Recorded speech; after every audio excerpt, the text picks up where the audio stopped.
So how can we obtain the different gases from the air? Air is a homogeneous mixture and can be separated into its components by fractional distillation. उसका fraction maths में आता था ना, what are the fraction मतलब टुकड़े। अभी हवा के टुकड़े कैसे करेंगे हम, कि भाई उसको गर्म करते हैं तो आपने देखा था कि एक क्रूड ऑयल होता है, उसको गर्म करते तो पहले डीजल निकल जाता है, फिर पेट्रोल निकलता है, फिर केरोसिन निकलता है। तो अलग अलग टेम्परेचर पे क्रूड ऑयल में से अलग अलग चीज़ें निकलती जाती है, वो फ्रैक्शनल डिस्टिलेशन हुआ। तो हवा को भी हम फ्रैक्शनल डिस्टिलेशन से करेंगे। तो पहले एयर जो लेते हैं हम उसको कंप्रेस करते हैं एंड कूल, उसको ठंडा भी किया जाता है हवा को कंप्रेस करके, by increasing the pressure and decreasing the temperature. फिर हवा जो है वो कैसी हो गई, अभी लिक्विड हो गई। किसी भी हवा को, जैसे ये कोई खाली बोतल है, उसमें यूँ हवा में घुमाया, ढक्कन बंद कर दिया तो हवा कहाँ चली गई, बोतल के अंदर, है ना। अभी प्लास्टिक की बोतल तो लेंगे नहीं, क्योंकि प्लास्टिक की बोतल को गर्म करेंगे तो खुद पिघल जाएगी। तो स्टील की या लोहे की बोतल लेंगे, उसको गर्म करेंगे, है ना। साइकिल में हवा भरवाने जाते हो ना आप, साइकिल में हवा भरवाते हो तो किस में भर देता है वो, किस में से भर देता है, कौन सा पंप? हाँ, वो हाथ से देते हैं वो। तो वो क्या करता है, जब आप हैंडल को ऊपर खींचते हो तो नीचे एक छोटा होल होता है, हवा अंदर आ जाती है ना। फिर आप नीचे ले जाते हो तो हवा जो है वो नली में से तुम्हारे साइकिल के ट्यूब में चली गई, और ट्यूब के अंदर तो वाल्व लगा हुआ होता है, तो हवा बाहर नहीं आएगी, अंदर ही जाएगी। फिर दूसरा पंप मारोगे तो फिर दूसरी थोड़ी हवा अंदर जाएगी। अभी बाहर से हवा पकड़ के तो अंदर नहीं डाल सकते हम हाथ से, या अपने मुंह से फूंक मारनी पड़ेगी। तो इतनी ताकत होनी चाहिए, और साइकिल के उसमें मुंह तो जाएगा नहीं हमारा, है ना। तो पहले बोतल में हवा भर ली, अब उसका प्रेशर घटा। अभी जो पंप से नहीं मारता है उसके पास एक मशीन होता है इलेक्ट्रिक वाला, जैसे स्विच चालू करता है गड़ गड़ गड़ गड़ गड़ गड़ के मशीन चालू होता है। एक लंबी सी टंकी होती है, उसमें बाहर की हवा भर जाती है। फिर आप सिर्फ उसके ऊपर रखते हो तो हवा का आवाज़ आती है, भरी जाती है ट्यूब में। तो वो जो लंबा टंकी होता है ना, वो कंप्रेसर होता है, बाहर की हवा खींच के कंप्रेस कर करके उसमें भरता है। अब जैसे उसमें कंप्रेस करते जाओगे तो उसकी ताकत बढ़ जाएगी। अभी फुग्गा है ना, तुम्हारे पेट की हवा है, वो फुग्गे में आप भर दो, है ना। और फुग्गे को बंद कर दिया तुमने, अब हवा तो अंदर रहेगी फुग्गे में। अब छोटा सा, बिल्कुल छोटा सा कहीं से छेद हो गया तो हवा कैसे बाहर निकलती है, प्रेशर से बाहर निकलती है ना। तो हमने हवा को एक बर्तन में पैक कर लिया, उसको टेम्परेचर घटा दिया और प्रेशर बढ़ा दिया, तो वो हवा कैसी हो गई, अब लिक्विड, है ना। तुम्हारे घर में जो गैस आता है वो कौन सा है,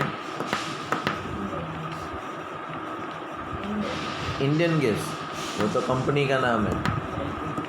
हाँ, एलपीजी। एलपीजी का पूरा नाम क्या है,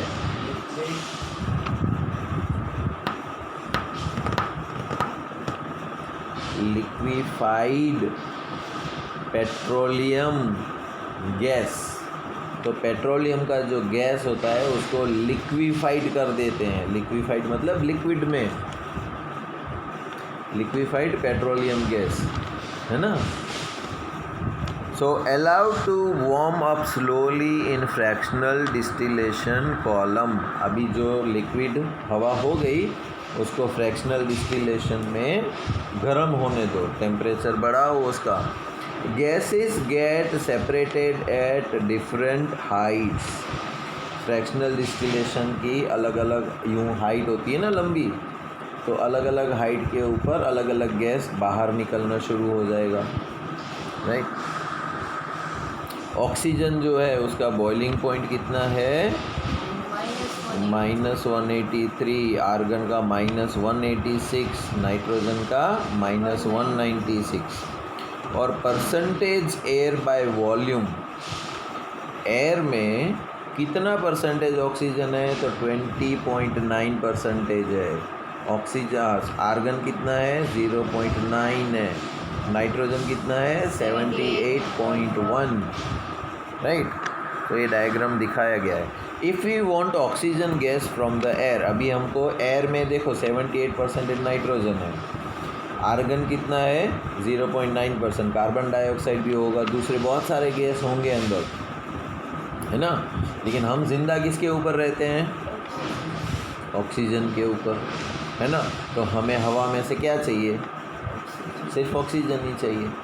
लेकिन जब हम सांस लेंगे तो दूसरी सारी चीज़ें भी अंदर जाएगी, तो हमारे अंदर सिर्फ ऑक्सीजन ही क्यों जाता है। और अभी कोरोना में बहुत से जने लोग मर गए, किसकी कमी से, ऑक्सीजन की कमी से। तो ऑक्सीजन तो बहुत सारा है हवा में। ये किसी ने नहीं सोचा कि हवा जब हम सांस लेते हैं तो हमारे अंदर सिर्फ ऑक्सीजन ही जाता है, नाइट्रोजन नहीं जाता। वरना नाइट्रोजन तो कितना है 78% है हवा में। हवा में तो मिक्स है, तो हम सांस लेते हैं तो ऑक्सीजन भी चला जाना, ऑक्सीजन के साथ साथ नाइट्रोजन भी जाना चाहिए ना अंदर। तो क्या जाता है हमारे अंदर सिर्फ, तो देखो 1 लीटर पानी भरा है, अभी देखो अच्छा एग्जांपल याद आया मेरे को। 1 लीटर पानी भरा है और उसके अंदर 1 कप दूध डाल दो आप, ठीक है। तो 1 लीटर पूरा पानी में दूध फैल जाएगा, है ना। अभी कोई एक बर्ड आता है, मैं उसका एग्जैक्ट नाम भूल गया, वो दूध पीता है ना। अब वो बर्ड है ना, जैसे ही अपनी चोंच पानी में डालेगा ना, तो सिर्फ दूध ही वो चूस मारेगा ना यूँ, तो 1 लीटर पानी में हमने तो 1 कप ही दूध डाला है और सब पूरी जगह फैल गया है वो, तो है ना। तो वो जब चूस मारेगा ना, तो सिर्फ 1 कप दूध ही उसमें से उसकी चोंच में जाएगा, पानी बिल्कुल नहीं जाएगा, राइट। वो सिर्फ जब चूस मारेगा तो उसमें से सारा दूध पी लेगा, पानी वहीं छोड़ देगा वो। तो ये उसकी चोंच में क्या है, भगवान ने स्पेशल कैरेक्टर डाल के रखा है। अभी देखो आपको पता है कि दूध के अंदर थोड़ा सा कुछ खट्टी चीज़ डाल दो तो क्या हो जाता है, दूध फट जाता है, सॉलिड हो जाता है ना। तो हो सकता है उसकी चाँच में भगवान ने सिट्रिक एसिड लगा के रखा है, तो जैसे ही वो दूध में डालेगा तो सिट्रिक एसिड से वो दूध फट जाएगा और तुरंत पानी से अलग हो जाएगा और वो सिर्फ दूध ही दूध ले लेगा, पानी को वहीं छोड़ देगा, है ना। तो हवा में नाइट्रोजन भी है, ऑक्सीजन भी है। जब हम सांस लेते हैं तो नाइट्रोजन क्यों बाहर रह जाता है, आर्गन क्यों बाहर रह जाता है, सिर्फ ऑक्सीजन ही अंदर जाता है। और आपने कहीं देखा होगा कि आग लगती है कहीं पर, कोई अंदर फंस जाता है आग में, तो आग से नहीं मरता लेकिन उसकी घुटन से पहले मर जाता है। क्यों, क्योंकि जो कार्बन मोनोऑक्साइड, कुछ भी चीज़ जलती है तो काला धुआं बनता है, कार्बन डाइऑक्साइड और कार्बन मोनोऑक्साइड बनता है, वो दोनों जहरीली गैसें हैं। वो जब अंदर जाएगी तो इंसान को मार डालेगी। रात को पेड़ के नीचे क्यों नहीं सोना चाहिए,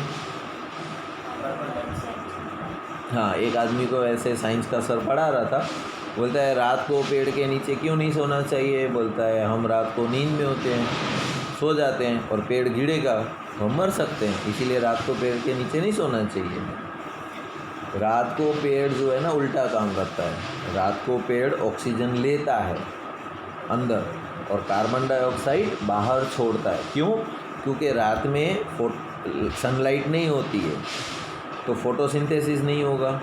फोटोसिंथेसिस प्रोसेस होता है, उसमें प्लांट जो है ना वो कार्बन डाइऑक्साइड अंदर लेता है और ऑक्सीजन बाहर छोड़ता है। लेकिन फोटोसिंथेसिस के लिए सूरज की रोशनी होना ज़रूरी है, तो रात में तो सूरज की रोशनी होती नहीं है, तो प्लांट क्या करेगा, उल्टा करेगा, ऑक्सीजन अंदर लेगा और कार्बन डाइऑक्साइड बाहर छोड़ेगा। और रात को अगर आप पेड़ के नीचे सो रहे हो तो ऑक्सीजन के बजाय कार्बन डाइऑक्साइड ज़्यादा होगा, और जब आप कार्बन डाइऑक्साइड ज़्यादा लोगे तो आपको नुकसान कर सकता है। तो हमारे नाक में भगवान ने ऐसी फ्रैक्शनल डिस्टिलेशन चीज़ लगा रखी, जैसे उसकी चोंच में लगा रखी है भगवान ने, है ना, कि नाक में जब हवा टच होगी तो नाइट्रोजन बाहर रह जाएगा, सिर्फ और सिर्फ ऑक्सीजन ही अंदर जाएगा। तो कोरोना में क्या हुआ कि अंदर की सिस्टम बिगड़ गई हमारी,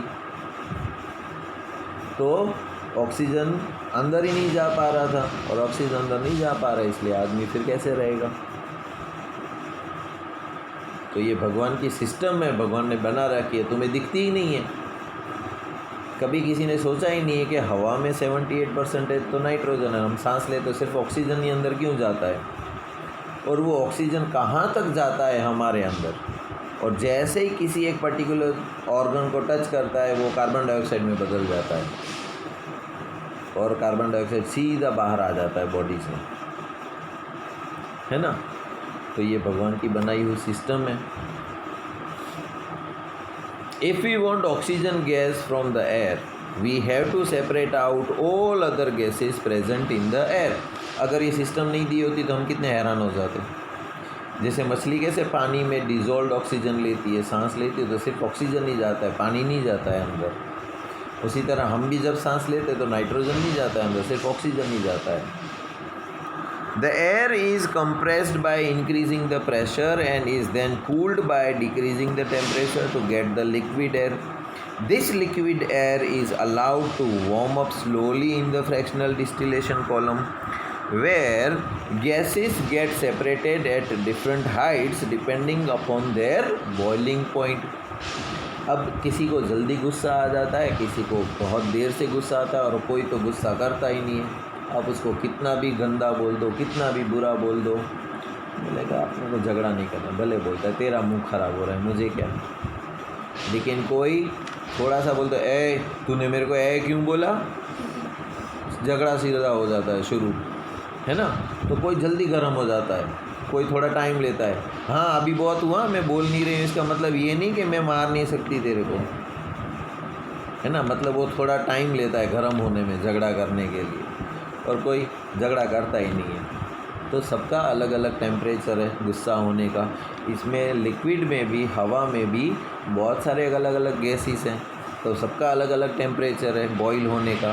तो जब वो टेम्परेचर पे पहुंच जाएगा, उसको गुस्सा आ जाएगा तो फटाक से बाहर आ जाएगा। जैसे ही दूसरे को गुस्सा आएगा वो भी धड़ाक से बाहर आ जाएगा। तो हवा के अंदर जो भी मिक्सचर है वो अलग अलग होते जाते हैं।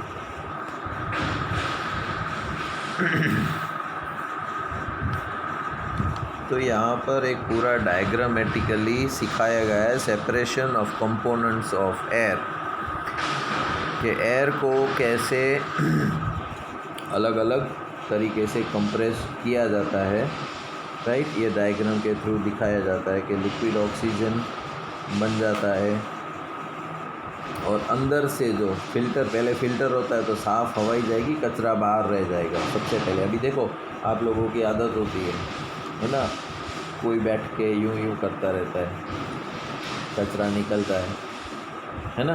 तो वो कचरा गया कैसे नाक में, हवा के अंदर छोटे छोटे डस्ट पार्टिकल्स होते हैं, और भगवान ने यहाँ पर एक एकदम चिकना पदार्थ बना के रखा है कि बाकी सारी चीज़ें हैं ना वो यहाँ चिपक जाएगी। और नाक के अंदर बिल्कुल यहाँ एक हड्डी जैसा होता है, उसमें छोटे छोटे छेद होते हैं, बिल्कुल छोटे छोटे, है ना। उसके अंदर से ही सिर्फ हवा जाती है, फ़िल्टर होके साफ़ होके जाती है। तो जब यहाँ बहुत कचरा जम जाएगा तो मैं खुद ब खुद खुजली जैसा आएगा, या अच्छा नहीं लगेगा, इसे तुम उंगली डालोगे और कचरा साफ़ कर लोगे। वैसे ही कान में है, कान में जब आवाज़ जाती है तो यहाँ खड्डा है अपने कान में, तो लेकिन यहाँ पर भी एक पतला सा पर्दा लगा रखा है जो फ़िल्टर करता है ना। और मैल यहाँ पर जम जाती है, थोड़े थोड़े दिन बाद निकालोगे तो मैल निकलती है। क्यों? क्योंकि हवा जाती है अंदर तो कचरा रह जाता है कान में ही, सिर्फ आवाज़ ही अंदर जाती है। तो कितनी जगह पर भगवान ने हमारे को फ़िल्टर दे रखा है। आँख में भी ऐसा ही है, जब हवा लगती है तो कचरा होता है ना। कचरा होता है तो आँख तो गीली होती है हमेशा, कभी सूखती नहीं है हमारी आँख। जैसे जीभ है, जीभ कभी नहीं सूखती, आप कितना भी उसके ऊपर कपड़ा लगा लो, कपड़ा गीला हो जाएगा लेकिन जीभ नहीं सूखेगी। तो आँख भी गीली होती है, तो आँख में भी कचरा चिपकेगा। तो वो कचरा क्या है, अंदर नहीं जाएगा। सुबह जब उठोगे तो यहाँ से तुम्हें दिखेगा। पूरी रात में जब आप सोते हो ना तो आँख अंदर सफाई का काम करती है। सुबह उठ के देखोगे तो यहाँ कचरा जम गया होगा, तो यूँ करके निकाल लेते हैं सुबह उठ, है ना। और कोई कोई कचरा ऐसा होता है ना कि ज़िंदगी भर जमता रहता है आँख में।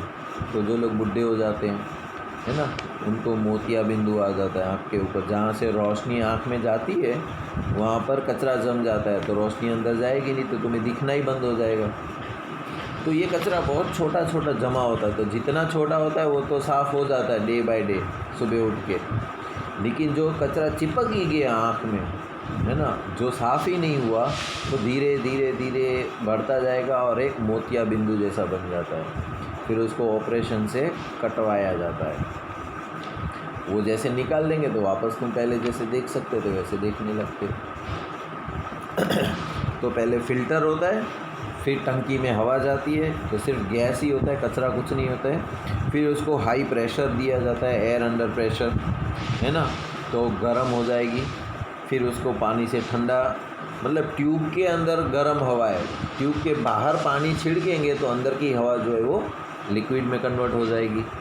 तो कोल्ड एंड कंप्रेस एयर जो है वो सेपरेट हो जाएगी। नीचे carbon dioxide as dry ice. तो आगे फर्स्ट चैप्टर में आया था ड्राई आइस करके। कार्बन डाइऑक्साइड को ड्राई आइस क्यों बोलते हैं? क्योंकि वो जो है बर्फ़ जो होती है, आप हाथ में पकड़ो और हटा लो तो क्या हो जाता है? हाथ गीला हो जाता है ना, क्योंकि बर्फ़ पानी से बनी हुई है। भले ना एक सेकंड के लिए भी टच करो बर्फ़ तो तुम्हारे हाथ में पानी तो आ ही जाएगा, लेकिन कार्बन डाइऑक्साइड का जो ड्राई आइस होता है वो हाथ में पकड़ोगे तो गीला नहीं होगा, इसीलिए उसको बोलते हैं ड्राई आइस। ठीक, फिर वो लिक्विड एयर जो है वो एक्सपांशन जेट में जाएगी। जेट मतलब छोटा सा होल होगा, उसमें से प्रेशर से हवा जाएगी अंदर, तो nitrogen out and argon is also out. तो हवा में से नाइट्रोजन भी चला जाएगा और आर्गन भी चला जाएगा। अब बाकी बचा क्या? ऑक्सीजन। तो वहाँ पर पानी भरा पड़ा है टंकी में, उसमें ऑक्सीजन आ जाता है। ठीक है। How can we obtain the pure copper sulphate from an impure sample? अभी हमको हर चीज़ जो है वो शुद्ध फॉर्म में चाहिए, प्योर फॉर्म में चाहिए। तो कहाँ से मिलेगी हमें? देखो, ज़मीन के अंदर से भी सोना निकलता है, पता है ना। सोना पेड़ पे नहीं उगता, ज़मीन में होता है। क्यों महंगा है? जब मिट्टी में से सोना निकलता है, और आयरन लोहा भी मिट्टी में से निकलता है ज़मीन में से, और कोयला जो होता है वो भी ज़मीन में से, मिट्टी में से ही निकलता है ना। तो तीनों की कीमत अलग अलग है। कोयला की कीमत, लोहे की कीमत और सोने की कीमत क्यों अलग अलग है? तो सोने में ऐसा क्या है कि उसको महंगा क्यों बोलते हैं? हाँ, बहुत मेहनत लगती है उसको निकालने में। एक पूरी ट्रक भर के मिट्टी लोगे ना, तब जाके एक ग्लास जितना सोना मान निकलेगा उसमें से, छोटा सा ग्लास।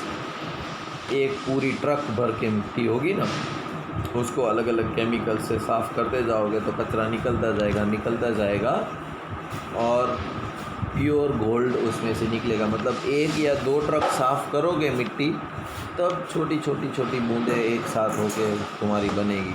तो उसमें बहुत मेहनत लगती है और बहुत कम निकलता है। और जो चीज़ हमेशा कम मिलती है वो महंगी होती है, जो चीज़ ज़्यादा मिलती है उसकी कोई कीमत नहीं होती, सस्ती होती है। अभी देखो, हवा में ऑक्सीजन यूँ ही पड़ा है तो उसकी कोई वैल्यू करते हैं हम? नहीं करते। लेकिन जब हॉस्पिटल में पहुंच गए, सांस नहीं ले पा रहे थे, तो एक एक सिलेंडर, 5 किलो का सिलेंडर आता है ऑक्सीजन का, उसके 25-25 हज़ार रुपये लोग ले रहे थे। तो भगवान ने अब तक हमको कितना ऑक्सीजन दे दिया। अगर वो कभी बिल देगा तो कितना बिल आएगा हमारा ऑक्सीजन का। लाइट हम जलाते हैं घर में, है ना।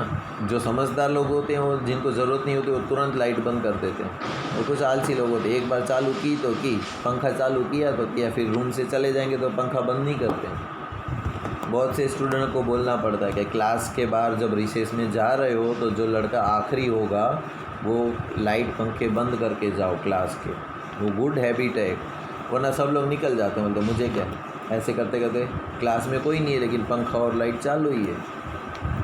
लेकिन ये इलेक्ट्रिसिटी का बिल तो आता ही है, वेस्ट हो रही है ना। यूज़ नहीं कर रहे हो, यूज़ कर रहे हो तो ठीक बात है, लेकिन वेस्ट नहीं करना चाहिए। कोई पानी जो होता है, जिसके घर में पानी रोज़ आता है ना, उसको पानी की वैल्यू नहीं होती है। नल खुला है या लीक हो रहा है तो हाँ ठीक है होने दो। अगर उसको वही पानी, एक घड़ा पानी भरने के लिए 2-3 किलोमीटर जाना पड़ता हो ना, तो वो एक एक बूंद भी बचाएगा पानी की। राजस्थान के लोगों को देखोगे ना तो पानी वेस्ट नहीं करेंगे वो, क्योंकि उनको पानी की कीमत है। जिस इलाके में पानी कम मिलता है ना, उनको वो पानी की कीमत होती है ना। तो जो चीज़ कम है उसकी ऑब्वियसली कीमत बढ़ जाती है। तो सोना जो है वो इतना महंगा क्यों है? क्योंकि 2-3 ट्रक साफ़ करोगे तब मान जाके एक गिलास जितना सोना निकलेगा उसमें से, और लोहा आधी ट्रक भर के निकल सकता है। तो एक ट्रक मिट्टी खाली साफ़ करोगे तो आधी ट्रक जितना लोहा मिल जाता है, इसलिए सस्ता है वो। गोल्ड एक गिलास जितना निकलता है, इसके मेहनत बढ़ती है, तो मेहनत बढ़ती है तो पैसा भी लगता है ज़्यादा। So how can we obtain the pure copper sulphate from an impure sample? तो कोई चीज़ इम्प्योर है उसको प्योर करनी है तुम्हें, तो कैसे करेंगे? टेक सम 5 ग्राम इम्प्योर सैंपल। हमें पता है ये इम्प्योर सैंपल है, उसका 5 ग्राम ले लो। Dissolve it in a minimum amount of water. थोड़ा ही, जितना कम पानी लगे ना उतने पानी में उसको डिज़ोल्व कर लो, थोड़ा थोड़ा पानी डाल के। Filter the impurities out. और कुछ मिट्टी में कचरे जो होंगे, इम्प्योरिटीज़ होगी, वो तो पानी में आ गया। अब फ़िल्टर पेपर लगा के उसको छान लो तो कुछ एक इम्प्योरिटी उसकी पानी में ही निकल जाएगी, ठीक है। बाकी की evaporate the water from the copper sulphate solution so as to get a saturated solution. अभी उसको इवोपरेट भी करो गर्म करके, तो और भी उसका पानी निकल जाएगा, right. Cover the solution with a filter paper and leave it undisturbed at room temperature to cool slowly for a day. You will obtain the crystals of copper sulfate in the china dish, and this process is called crystallization. तो ये एक normal तरीका है कि थोड़ा सा पानी उसमें डालो, उसमें अच्छे से घोल लो। मम्मी कैसे बाहर से सब्ज़ी लाती है तो क्या करती है, पहले धो लेती है। क्यों धो लेती है? तो भले साफ़ दिखती है लेकिन होती नहीं है इसीलिए उसको वो साफ़ कर लेती है, ठीक है। अभी भी उसके अंदर कुछ इम्प्योरिटीज़ है तो क्या करती है, उसके छिलके उतार देती है ना। मतलब उसकी इम्प्योरिटीज़ तो अब बिल्कुल बची ही नहीं। अभी भी अगर बाय चांस उसके अंदर घुस गई हो कोई इम्प्योरिटीज़ तो उसको गर्म करेगी पकाने के लिए, तो गर्म करेगी तो इम्प्योरिटीज़ इवोपरेट हो जाएगी उसके साथ साथ। अब जो भी है वो प्योर है। The crystals method is use to purify the solids. तो क्रिस्टलाइजेशन प्रोसेस है वो हमेशा सॉलिड चीज़ों को प्योर करने में काम आता है। The salt we get from the sea water can have many impurities in it. जो नमक हमको मिलता है खाने का, वो कहाँ से मिलता है? समुंदर के पानी में। अब समुंदर में तो बहुत सी मछलियाँ हैं, मगरमच्छ है, सांप है, और उनका तो कोई टॉयलेट वॉशरूम तो होता ही नहीं है ना।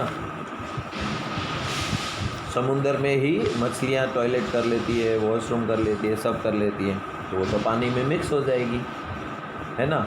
और समुंदर के पानी को हम अलग अलग प्लॉट्स करके, उसको खड्डे करके सुखाने रख देते हैं, तो पानी तो धूप की मदद से इवोपरेट हो जाता है। नीचे जो वाइट कलर का सॉलिड बच गया, नमक है ना, वो नमक तो हम खाने में लेते हैं, तो वो उसके अंदर हमें क्या क्या आ जाता है, बहुत सी इम्प्योरिटीज़ आ जाती है।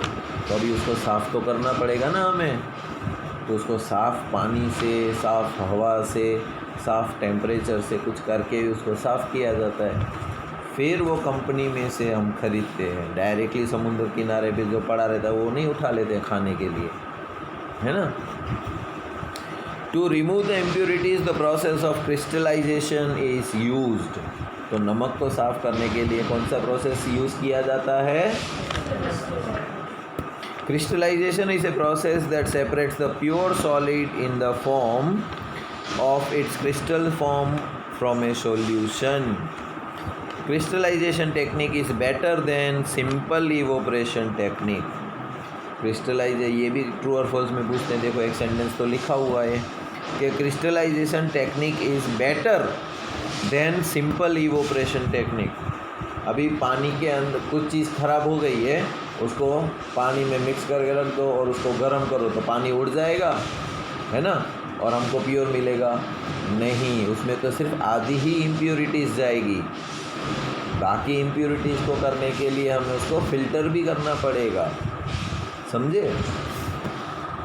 Some solids decompose or some like sugar may get charred on heating to the dryness. Some impurities may remain dissolved in the solution even after filtration. On evaporation, this contaminate the solid. तो कुछ चीज़ें जो है वो filter करने के बाद भी कुछ इम्प्योरिटीज़ उसमें से रह जाती है, राइट? एप्लीकेशंस, ये क्रिस्टलाइजेशन जो है वो कहाँ कहाँ यूज़ होता है? Purification of salt, separation of crystals of alum, फिटकरी फ्रॉम इम्प्योर सैंपल। तो फिटकरी जो यूज़ करते हैं, है ना, कभी यूज़ करते हैं फिटकरी? क्या होती है फिटकरी, पता है? नहीं पता। उसको इंग्लिश में तो अलम बोलते हैं। वाइट कलर का सॉल्ट जैसा ही आता है, खट्टा होता है, उसको खाया नहीं जाता। जो लोग दूध को पनीर बनाना चाहते हैं, है ना, एकदम वाइट रसगुल्ला, दूध कैसा वाइट होता है ना? तो गाय का दूध तो येलो होता, उसका मावा निकालोगे तो येलो होगा। लेकिन उसको आप वाइट कलर करना चाहते हो तो क्या करना पड़ेगा? फिटकरी उसमें मिलानी पड़ेगी दूध में, तो दूध फट जाएगा, तो सारा लिक्विड वहीं रह जाएगा और वाइट मावा जो है ना एकदम वाइट दिखेगा। दूसरा फिटकरी का इस्तेमाल ये होता है कि एक गिलास पानी भरो, ठीक है, उसमें फिटकरी थोड़ी डाल दो, थोड़ी सी ही, या अगर क्रिस्टल है, ठंडा है तुम्हारे पास इतना टुकड़ा, वो टुकड़ा पानी में डाल दो। अब 2-3 मिनट के लिए उसको पानी में रहने दो और चम्मच से हिला लो, फिर वो टुकड़ा पानी से बाहर निकाल लो और उस पानी से आप गरारे करो, ठीक है? तो तुम्हारे दांत जो है ना वो गम से एकदम ज़्यादा ताकत से चिपके रहेंगे। दांतों की तकलीफ़ कब होती है हमें? वो गम्स होते हैं ना, ये पिंक कलर की स्किन जो नीचे होती है वो लूज़ हो जाती है ना, और कीड़ा लगने शुरू हो जाता है दांत में नीचे जड़ में, और तुम्हें दांत दर्द करने लगता है। लेकिन आप रोज़ नहीं, हफ्ते में एक बार फिटकरी वाले पानी से गरारे कर लोगे तो तुम्हारे मसूड़े टाइट बने रहेंगे और तुम्हें कभी दांतों का दर्द नहीं होगा। और अगर दर्द हो रहा है, तुम्हें चॉकलेट्स खाने के बाद सड़ गए, दर्द हो रहा है, तो इसके गरारे कर लोगे तो दर्द में राहत मिलेगी। 2-3 दिन करोगे तो दर्द बिल्कुल चला जाएगा। तो एक बात समझ लो, इंसान ने जितनी भी चीज़ें बनाई है ना वो हमें नुकसान करती है, और भगवान ने जितनी भी चीज़ें बनाई है वो हमको फ़ायदा करती है। अभी चॉकलेट किसने बनाई? इंसान ने बनाई। अच्छी लगती है खाने में, खाते जाते, लेकिन वो दांतों को नुकसान करती है, पेट में जाती है, चिपक जाती है, मोटे होते जाते हैं, वज़न बढ़ता जाता है ना। तो इंसान की बनाई चीज़ नुकसान करती है। भगवान ने फिटकरी बनाई, फ़ायदा करती है। तो ये बात हमेशा याद रखना। इंसान सोचता है कि हाँ देखो मैंने साइंस को स्टडी करके ये बना लिया, लेकिन वास्तव में वो चीज़ नुकसान करती है। कैसे? मोबाइल है, अभी आजकल जिसको भी देखो मोबाइल के बगैर कोई नहीं होगा, लेकिन वो उसमें से जो रेज़ निकलते हैं ना वो नुकसान करते हैं, है ना। अभी उसको भी हील करना पड़ेगा ना, अभी पता नहीं चलता है, लेकिन जो एक्सेसिव यूज़ होता है, जब शरीर डैमेज हो जाएगा ना, तब भगवान की बनाई हुई चीज़ों से ही उसको आप रिपेयर कर पाओगे, इंसान के बनाई हुई चीज़ों से रिपेयर नहीं कर पाओगे। Thus by choosing one of the above methods according to the nature, इसीलिए मैं बोलता हूँ जब भी आप साइंस पढ़ोगे ना तो तुम्हें भगवान की बहुत याद आएगी कि वाह वाह वाह क्या क्या क्या बना के रखा है हमारे लिए। तो आप मंदिर में या मस्जिद में बैठ के भगवान को याद करोगे ना तो आपका ध्यान भटकेगा, है ना, और उसको ठीक से याद नहीं कर पाओगे। लेकिन जब पढ़ोगे कि अरे हाँ यार, हवा में तो नाइट्रोजन होता है, हमारी नाक में क्यों नहीं जाता है, सिर्फ ऑक्सीजन ही जाता है, ये जादू किसने किया? तो भगवान ने किया। लेकिन यहाँ पर तो ऐसा कुछ दिखता ही नहीं है, हमें तो पता ही नहीं था अभी तक कि नाइट्रोजन बाहर ही रह जाता है, सिर्फ ऑक्सीजन को ही अंदर जाने देता है। फ्रैक्शनल डिस्टिलेशन प्रोसेस चालू है, तो फ्रैक्शनल डिस्टिलेशन, अरे हाँ भगवान ने बनाया, मस्त चीज़। तो एक तरह की तुम्हारी प्रेयर होगी। जितनी बार भी नए साइंस का कोई फैक्ट पढ़ोगे ना, वो एक तरीके से तुम्हारी प्रेयर ही है, क्योंकि तुम उसको याद कर रहे हो। हाँ, नहीं तो क्या है, हाँ भगवान तुम बहुत बड़े हो, तुम बड़े दयालु हो, मेरे को प्लीज़ ये दिलवा दो, मेरे को ये दिलवा दो। तो वो कोई प्रार्थना नहीं हुई, वो तो तुम मांगने गए हो भगवान से, है ना। बोर हो जाता है। देखो मांगने वाला रोज़ आता है ना तुम्हारे घर के पास, तुम उसको नहीं देते हो, क्यों? क्योंकि तुम्हें पता है आज देने जैसा नहीं है। तो रोज़ मांगने आएगा तो तुम रोज़ कंटाल जाओगे, है ना। रोज़ आएगा वो एक ही चीज़, ए भाई कुछ देना, भाई देना। तू जा, गुस्से से बोल देते हैं हम लोग, है ना, तू जा, दिमाग मत खा, बोल भाग यहाँ से, तो चला जाएगा। दूसरे दिन फिर आएगा। तो हम भी भगवान के पास यही करते हैं ना, चुपचाप रोते हैं, कोई सुनता है नहीं, ऐसे ही रोते हैं हम भगवान के पास, please please please please please please, है ना। जितने भी जने जाते हैं ना, हाथ जोड़ के मांगते रहते हैं। उससे अच्छा तो बाहर रोड पे जो खुले हम मांगते वो अच्छे हैं। कोई भी कभी ऐसे ही भगवान को ऐसे ही थैंक यू बोलने गया, पास हो जाएंगे ना, उसके बाद थैंक यू बोलने जाएगा, हाँ थैंक यू भगवान तुम्हें पास करवा दिया। एग्ज़ाम के पहले प्लीज़ पास करवा देना, पहले मांगने जाते हैं, बाद में भी। ऐसे नहीं है कि कोई ऐसे ही थैंक यू बोलने जाएगा, अच्छा हुआ भगवान तुमने मेरे को इंसान बनाया, मुझे ये सारी चीज़ें देखने को मिलती है ना। जो अंधे होते हैं उनको बेचारे देख ही नहीं पाते। तो कम से कम हमें इतना तो थैंक यू बोलना चाहिए उसको कि तुमने हमको आँखें दी है तो हम देख सकते हैं। तो आँखें दी है हमें अच्छी चीज़ें देखने के लिए दी है, भगवान ने हमको कोई बुरी चीज़ें देखने के लिए नहीं दी है आँखें। ठीक है, आपका उसका एप्लीकेशन अभी कल देखेंगे। आज यहीं पर स्टॉप करते हैं, ठीक है। Goodbye and take care.